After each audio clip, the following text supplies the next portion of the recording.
Mi madre me trataba como cajero automático diciendo, es tu obligación, así que cerré el grifo.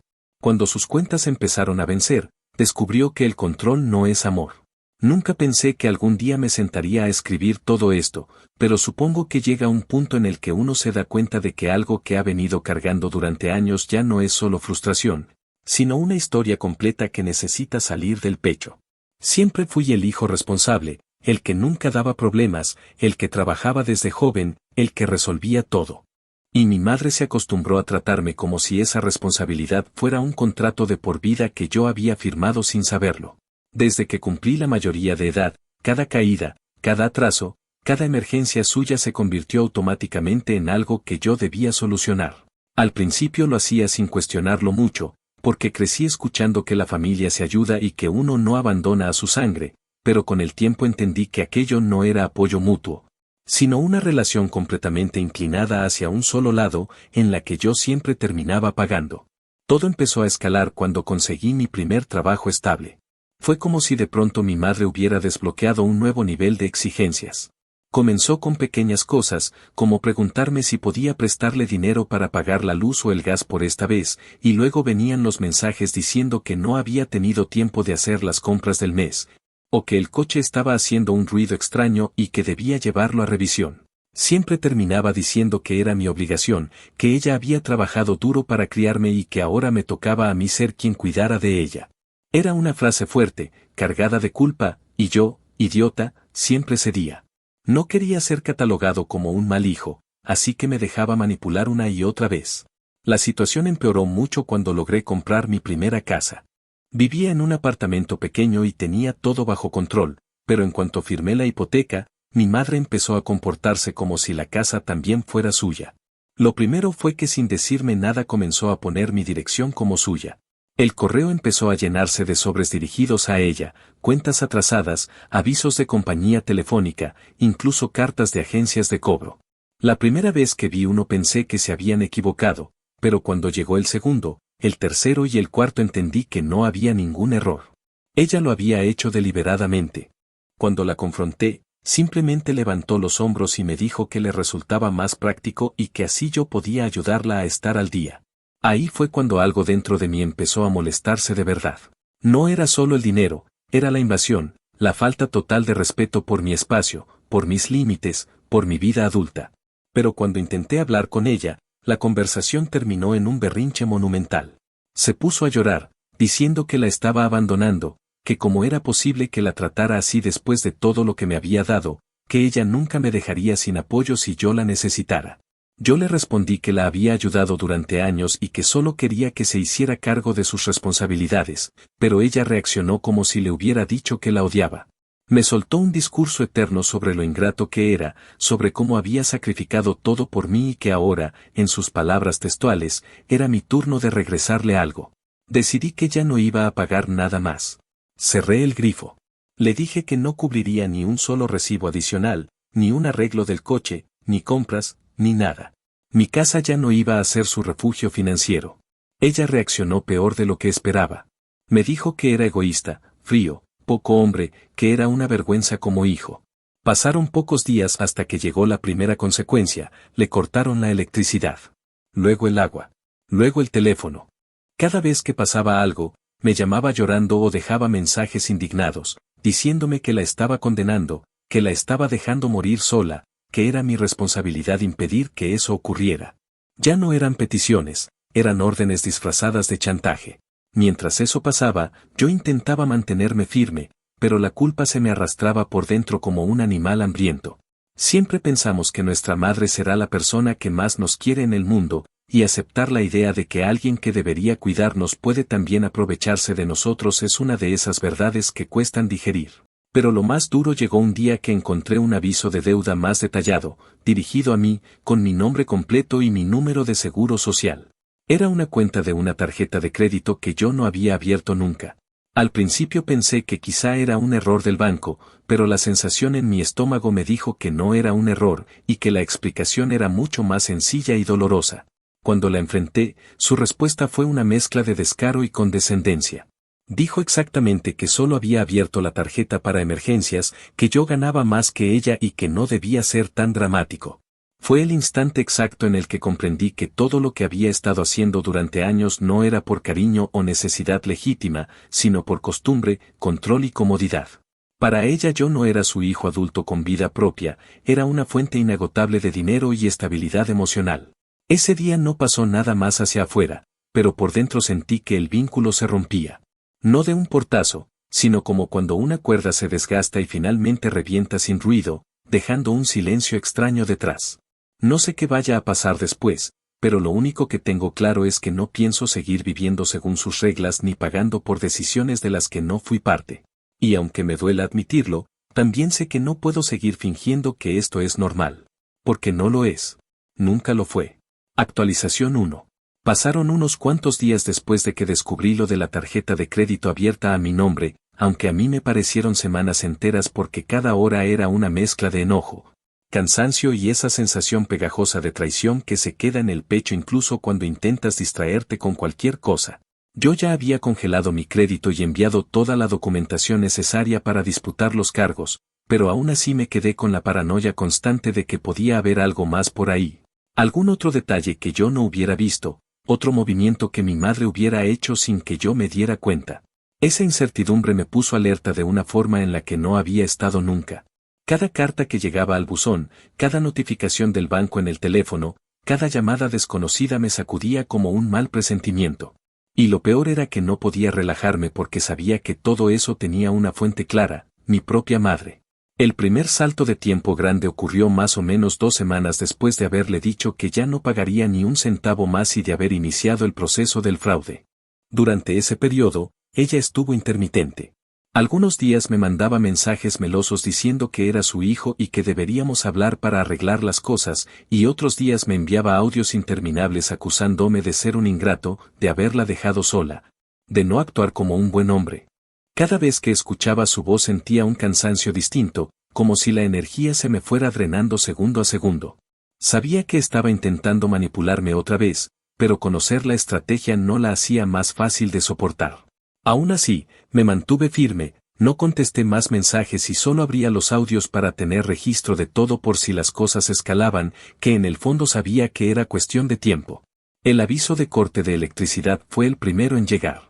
Lo encontré una mañana entre la publicidad y las cartas del banco. Estaba dirigido a ella, pero como había puesto mi dirección, terminó llegando a mi casa. Lo miré largo rato sin decidir si debía llamarle o simplemente tirarlo a la basura. Finalmente lo dejé sobre la mesa sin tocarlo más, pero en cuanto lo vi ahí, con ese tono amenazante de servicio a punto de ser suspendido, entendí que ella ya no tenía cómo sostenerse. Esa misma tarde me mandó el primer mensaje de verdadero pánico. Decía que se le había ido la luz, que no podía cocinar, que no tenía cómo cargar el teléfono y que la culpa era completamente mía. Insistía una y otra vez en que yo debía hacerme responsable, porque, según ella, así funcionaban las familias. Yo no respondí. Pensé que si lo hacía, aunque fuera para defenderme, le estaría abriendo la puerta para volver a engancharme emocionalmente. Unos días después llegó el aviso del agua. Luego el de la compañía de teléfono. Cada carta era como un recordatorio de que había soltado algo que ella llevaba toda la vida esperando que yo cargara. Y a cada una le seguía un estallido suyo. Algunas noches dejé el teléfono en silencio porque sabía que iban a llegar mensajes de ella llorando, diciéndome que era un monstruo, que no sabía el daño que estaba causando, que si algo le pasaba sería por mi culpa. En otras ocasiones cambiaba el discurso y decía que yo estaba siendo influenciado por gente que no quería nuestro bienestar. No sé quién según ella estaba metiéndome ideas en la cabeza, pero la narrativa de que yo era incapaz de tomar mis propias decisiones siempre le venía bien. La situación llegó a un punto más alto cuando una tarde se presentó sin avisar. Yo estaba trabajando desde casa, intentando concentrarme, cuando escuché un golpeteo insistente en la puerta principal. Al asomarme por la mirilla la vi ahí, desarreglada, con esa expresión entre rabia y súplica que siempre usaba cuando quería sacar algo. Antes de abrir pensé si debía hacerlo o no. Una parte de mí quería mantener la puerta cerrada y no enfrentarla cara a cara, porque sabía que ella tenía un talento especial para explotar mis inseguridades. Pero la otra parte, la que había pasado años tratando de evitar conflictos, me obligó a girar la perilla. Apenas abrí, ella empezó a hablar sin respirar. Dijo que necesitaba entrar porque era una emergencia, que no tenía luz, que la comida del refrigerador se le había echado a perder, que había pasado la noche llorando, que yo debería avergonzarme por permitir algo así, que ningún hijo en el mundo hacía lo que yo estaba haciendo. No me dio espacio para responder. Había un ritmo frenético en su voz, como si temiera que si se callaba un segundo yo pudiera pensar con claridad. Cuando intenté decirle que no podía ayudarla, me interrumpió y dijo que no se trataba de ayudar, sino de cumplir con mis obligaciones. Yo le dije que ya no era un niño y que ella debía hacerse cargo de sus propias decisiones. En cuanto escuchó eso, cambió el tono por completo. Me dijo que yo hablaba así porque siempre había sido egoísta, que nunca había apreciado sus sacrificios y que ahora estaba mostrando mi verdadera cara. Me culpó por la pérdida de los servicios, como si yo hubiera ido personalmente a desconectarle el medidor. Intenté mantener la calma y terminar la conversación, pero ella insistía en entrar a la casa. Decía que solo necesitaba bañarse, cargar el teléfono y preparar algo rápido. Cuando le dije que no podía permitir eso, estalló. Dijo que yo la estaba tratando peor que a una extraña, que mi casa también era su casa, que si la policía venía y veía la situación me obligarían a ayudarla porque soy su hijo. Esa frase en particular me golpeó de un modo que no esperaba. No sé qué imaginaba ella de la ley, pero lo que sí estaba claro era que estaba acostumbrada a imponer su voluntad a través del dramatismo. La conversación terminó con ella gritándome que la estaba dejando morir sola y que esa culpa la cargaría toda mi vida. Después se fue, pero antes de irse golpeó la puerta con tanta fuerza que vibró la pared. Yo me quedé parado ahí, con el corazón acelerado, sin saber si estaba haciendo lo correcto o si me había convertido de verdad en el hijo terrible que ella describía. Todo ese caos se quedó dándome vueltas en la cabeza durante horas.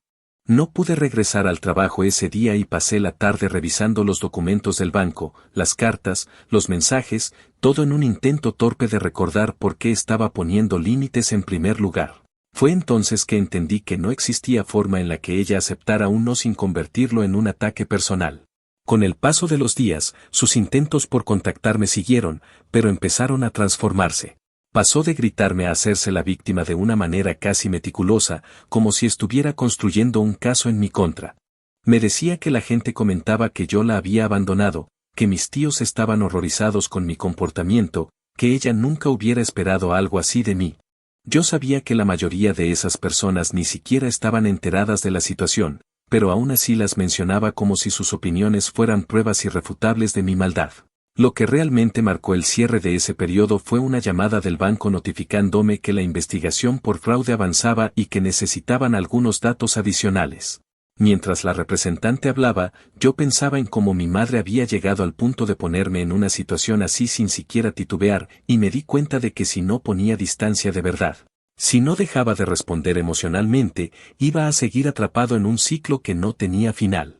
Esa llamada, por absurda que parezca, fue como una especie de confirmación externa de que lo que estaba haciendo tenía sentido, que no era un capricho cruel ni un acto impulsivo, sino una acción necesaria para protegerme. A partir de ese momento dejé de sentir culpa por completo. No porque me volviera frío, sino porque comprendí que jamás iba a haber una versión de la historia en la que ella reconociera su responsabilidad. Para ella, yo siempre sería el hijo que debía cargar con todo, y cualquier intento de poner límites sería recibido como una traición. Esa claridad, aunque dura, fue el verdadero inicio del quiebre. Y de algún modo, también fue el primer paso hacia algo que nunca había tenido con ella: control sobre mi propia vida. Actualización 2. Había pasado alrededor de un mes desde aquella última vez en la que mi madre apareció en mi puerta gritando que la estaba dejando morir sola. En ese lapso, el silencio entre ambos se volvió cada vez más pesado, como si estuviéramos a la espera de un nuevo estallido que, tarde o temprano, terminaría ocurriendo. Intenté mantenerme enfocado en mi rutina, cuidando de no caer en la tentación de revisar constantemente el teléfono o de mirar por la ventana cada vez que escuchaba un coche detenerse frente a mi casa. Me repetía que tenía que seguir con mi vida y no permitir que el caos ajeno volviera a infiltrarse en mi espacio. Pero era imposible no sentir esa tensión familiar que se acumula cuando sabes que algo malo está por pasar y no tienes idea de cuándo llegará el golpe. Durante esas semanas, también fui recibiendo fragmentos de información que daban pistas de lo que se estaba gestando, mensajes indirectos de familiares lejanos preguntando si estaba seguro de lo que estaba haciendo, Comentarios pasivos sobre el estado emocional de mi madre, insinuaciones de que había sufrido demasiado y que yo estaba actuando con una dureza innecesaria. Noté que muchos parecían repetir exactamente las mismas palabras, casi como si ella hubiera distribuido un guión para generar lástima y asegurar su posición de víctima. Nada de eso me sorprendió porque conocía muy bien sus métodos, pero aún así fue agotador ver cómo intentaba moldear la narrativa para que yo quedara como el villano de su vida. El salto de tiempo vino marcado por un evento concreto que me sacó de mi rutina abruptamente. Fue un jueves, lo recuerdo solo porque tenía una reunión en la mañana y estaba preparando café cuando sonó el timbre de mi casa de manera insistente. Al revisar la cámara del timbre vi al dueño del departamento donde vivía mi madre. No lo conocía personalmente, pero sí había visto su nombre en algunos documentos que ella había dejado tirados por mi casa meses antes. Su expresión decía claramente que no venía con buenas noticias. Abrí la puerta, intentando ocultar el cansancio que me producía cada asunto relacionado con mi madre. Y él comenzó a explicarme que llevaba meses intentando cobrar la renta atrasada y que no conseguía una conversación coherente con ella. Según dijo, mi madre siempre respondía con excusas, con historias contradictorias y con promesas de pagos inexistentes. Lo último que supo fue que mi madre no había atendido ningún aviso formal y que ya se había iniciado el proceso para desalojarla. Él no estaba allí para pedirme dinero, sino para informarme que el desalojo era inminente y que, según palabras suyas, mi madre había dicho que viviría conmigo. Que yo me haría cargo porque ella lo merecía y porque yo era su hijo. Escucharlo decir eso me produjo una sensación extraña, una mezcla entre molestia y resignación amarga. Le expliqué que no tenía ninguna intención de recibirla y que no había aprobado que ella dijera algo así. El dueño simplemente asintió con el gesto de alguien acostumbrado a tratar con situaciones difíciles y se retiró. Esa conversación fue la antesala al desastre. Un par de días más tarde, mientras regresaba del supermercado, noté algo raro frente a mi casa. Una de las ventanas laterales tenía la cortina movida, como si alguien hubiera intentado mirar hacia adentro, y al acercarme vi una bolsa grande apoyada junto a la puerta trasera. No era mía. Al principio pensé que quizá alguien había dejado basura por error, pero al revisar la cámara interna encontré lo que temía: mi madre había intentado entrar usando una llave que yo no recordaba haberle dado.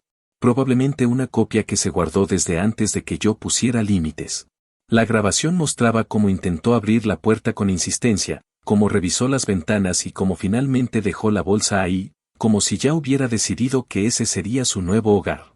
Me quedé mirando la pantalla sin saber si reír por lo absurdo o gritar por la frustración. Lo que más me golpeó fue la normalidad con la que actuaba, como si todo fuera lógico, como si yo estuviera obligado a recibirla sin importar las circunstancias.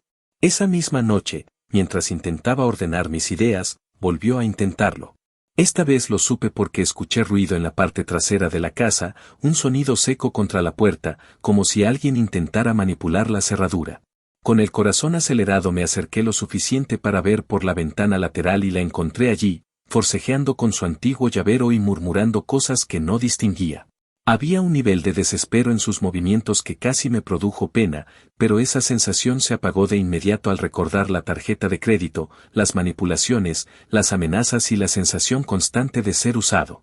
Abrí la puerta principal apenas lo suficiente para que me escuchara y le dije con claridad que tenía que irse, que no podía entrar, que esa ya no era su casa y que no tenía derecho a intentar forzar nada. Ella se volteó, con el rostro visiblemente alterado, y comenzó a decir que yo estaba siendo cruel sin razón, que ella no tenía dónde quedarse, que yo era su única familia y que estaba obligado a recibirla. Usó esas mismas palabras. Obligado. Como si mi vida adulta fuera simplemente una extensión de sus decisiones y de su comodidad. Cuando intentó acercarse a la puerta trasera nuevamente, tomé el teléfono y le dije que si no se iba llamaría a la policía. Ella respondió que yo no me atrevería, que eso sería imperdonable, que ningún hijo con corazón haría algo tan humillante contra su propia madre. En otras circunstancias quizás me habría detenido ante un discurso así, pero ya estaba cansado de vivir atrapado en su teatro emocional. Finalmente marqué al número de la policía y les expliqué que una persona estaba intentando entrar a mi propiedad sin permiso. No me sentí orgulloso ni fuerte ni valiente. Me sentí agotado, como si estuviera dando un paso inevitable que llevaba años posponiendo. El oficial que llegó actuó con calma y profesionalismo, preguntó la situación, tomó nota de lo ocurrido y habló directamente con ella. Mi madre, en cuanto lo vio, cambió por completo su comportamiento. Pasó de la ira a la vulnerabilidad en cuestión de segundos. Le dijo que solo intentaba entrar porque su hijo la había abandonado y que necesitaba un lugar donde quedarse, que la estaba rechazando sin motivo y que ella solo necesitaba un techo por un par de días. El oficial escuchó pacientemente, pero dejó claro que yo tenía derecho a decidir quién entraba en mi hogar y que si ella volvía a intentar ingresar sin permiso podría enfrentar consecuencias legales. Esa advertencia pareció afectarla profundamente, no porque entendiera el límite, sino porque estaba viendo que su control sobre la situación no estaba funcionando. Me lanzó una mirada que nunca voy a olvidar, una mezcla de decepción fabricada y desprecio real. Después de que el oficial la escoltara fuera de la propiedad, me quedé un largo rato mirando la puerta, sintiendo esa tensión familiar que aparece cuando sabes que algo se ha roto de manera definitiva. No sentí alivio, tampoco culpa. Solo una especie de vacío que aparece cuando finalmente aceptas quién es realmente la persona que te crió. Durante los días siguientes, algunos familiares me llamaron indignados, repitiendo sus versiones de la historia como si fueran hechos indiscutibles. Me decían que cómo era posible que llamara a la policía contra mi propia madre, que eso los tenía horrorizados. Les pregunté si alguno de ellos la recibiría en su casa y la respuesta, como era de esperarse, fue silencio. Todos tenían opiniones fuertes desde la distancia, pero ninguno estaba dispuesto a hacerse cargo de aquello que tanto defendían. Ese fue el punto donde comprendí que tenía que cortar cualquier expectativa de reconciliación inmediata. Mi madre había cruzado una línea que yo ya no podía ignorar, y aunque la situación estaba lejos de resolverse por completo, por primera vez en mi vida sentí que estaba recuperando algo que ni siquiera sabía que había perdido. Mi propia autoridad sobre mi vida. Había crecido acostumbrado a vivir bajo el peso de su necesidad constante, bajo la culpa que ella usaba como herramienta, bajo la idea de que era mi deber arreglar todo. Pero viendo aquel intento desesperado por invadir mi espacio, entendí que no se trataba de una crisis repentina, sino del resultado de años de permitir dinámicas que nunca debía aceptar. Y aunque sabía que lo peor todavía no había ocurrido, también sabía que no había vuelta atrás. Actualización final. El salto de tiempo ocurrió de manera casi imperceptible, porque aunque en el calendario pasaron cerca de 3 meses desde aquel episodio en el que mi madre intentó meterse a mi casa usando una llave vieja, para mí esos meses se sintieron densos, como si cada día cargara su propio peso acumulado. Después de ese enfrentamiento con la policía, ella dejó de aparecer físicamente, pero su presencia continuó manifestándose en otras formas igual de desgastantes. Empezaron a llegar cartas dirigidas a ella que sugerían procesos legales en marcha. No entendía del todo el contexto hasta que un día recibí una notificación que pedía que yo asistiera a una audiencia. Al leer los documentos adjuntos descubrí lo que había hecho. Mi madre había iniciado un intento de responsabilizarme legalmente por su situación económica, argumentando que yo la había abandonado y que, por ser su hijo, estaba obligado a sostenerla. El lenguaje que usó en los papeles era tan exagerado que por momentos dudé si realmente los había escrito ella o si alguien la había ayudado. Pero al mismo tiempo tenían esa familiaridad manipuladora que reconocí de inmediato. Era ella, sin duda alguna. La acusación incluía frases donde aseguraba que yo había sido el beneficiario de su trabajo de toda la vida y que el mínimo que podía ofrecer era cubrir sus gastos básicos. También mencionaba que yo había actuado con crueldad al dejarla sin hogar. Ver todo aquello en un documento oficial me dejó paralizado unos segundos, no porque creyera que tendría éxito, sino porque me di cuenta de que estaba dispuesta a arrastrar la narrativa de víctima hasta donde fuera necesario. Me vi obligado a consultar a un abogado que me explicara qué tan grave era la situación y cómo debía proceder.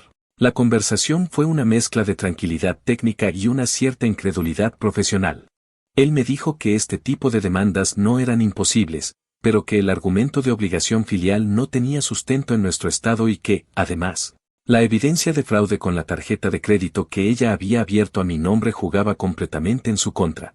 Aún así, debíamos comparecer en la audiencia para cerrar el asunto formalmente. Fue extraño ver la situación desde ojos externos, desde alguien que no conocía la historia emocional detrás, porque para mi abogado todo era simple, o había obligación legal o no, o había pruebas o no. En cambio para mí aquello era el desenlace de años de confusión, culpa y manipulación que se estaban materializando frente a un juez.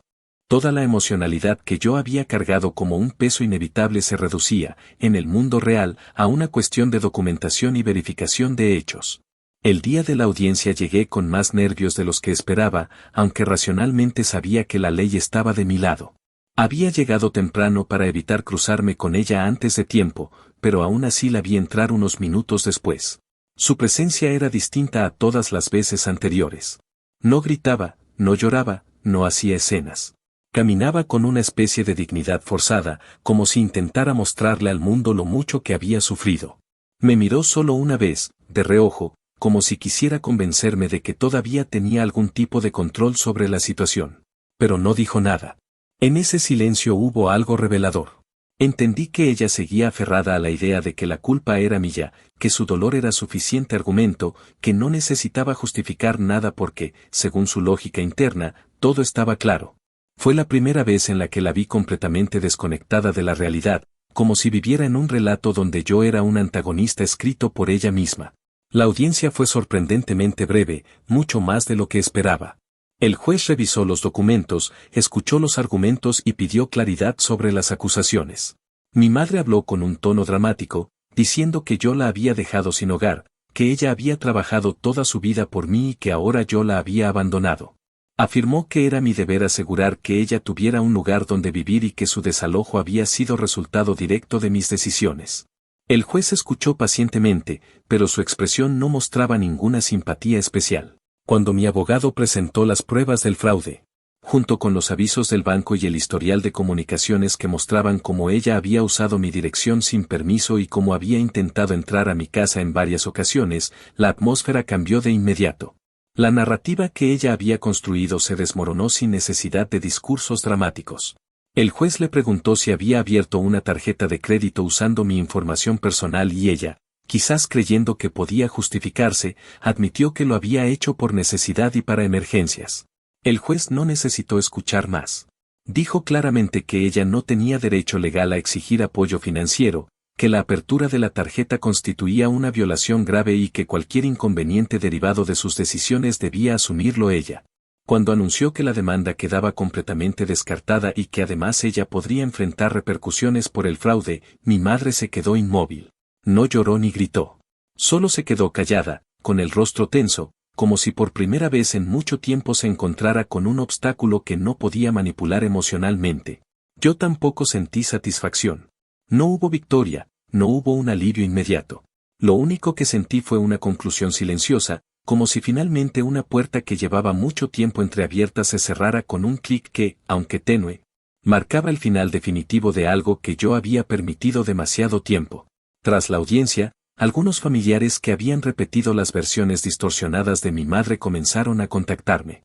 Los mensajes tenían un tono de disculpa tibia, como si quisieran enmendar el haberme juzgado sin preguntar, pero ninguno reconocía realmente el daño que habían causado al tomar partido sin conocer los hechos. Decían que mi madre estaba pasando por un momento difícil, que tal vez no estaba pensando con claridad, que yo debería intentar comprenderla. Me sorprendió lo poco que entendían de la situación, lo arraigada que está en algunas personas la idea de que una madre tiene derecho a todo y un hijo debe aguantarlo sin cuestionar. Cuando respondí, lo hice con la mayor calma posible, explicando que no tenía interés en mantener contacto por ahora y que necesitaba distancia para reconstruir mi vida. Algunos lo entendieron, otros insistieron en que era exagerado. Pero ya no importaba. Los meses siguientes fueron poco a poco acomodándose. No hubo una sensación inmediata de libertad, porque la mente no funciona como un interruptor que se apaga de un día para otro. Pero sí hubo cambios. Empecé a dormir mejor, a dejar de revisar compulsivamente el buzón, a sentir mi casa realmente como un espacio mío. Incluso cosas simples, como hacer llamadas sin temor a que fueran del banco o caminar desde el coche hasta la puerta sin pensar que la encontraría esperándome, se convirtieron en señales de que estaba recuperando una tranquilidad que ni sabía que había perdido. A veces me preguntan si extraño algo de ella o si me queda algún resquicio de duda sobre si fui demasiado duro. Y la verdad es que no. No siento odio ni resentimiento, pero sí una claridad absoluta. La relación que tuvimos nunca fue sana y cortar con el ciclo era lo único que podía salvarme de seguir cargando una responsabilidad que nunca me perteneció. Mi madre confundió control con amor, dependencia con maternidad, sacrificio con manipulación. Y durante años yo acepté esa dinámica sin cuestionarla porque crecí creyendo que era normal. Pero no lo era. Nunca lo fue. Lo más difícil fue aceptar que a veces quienes se supone que deberían cuidarnos son justamente quienes más esperan que carguemos su peso. Romper ese patrón no es fácil ni rápido, pero una vez que empiezas a ver las cosas con claridad, es imposible volver atrás. Y por primera vez, después de mucho tiempo, siento que la vida que tengo no está siendo vivida en función de otra persona, sino finalmente en función mía.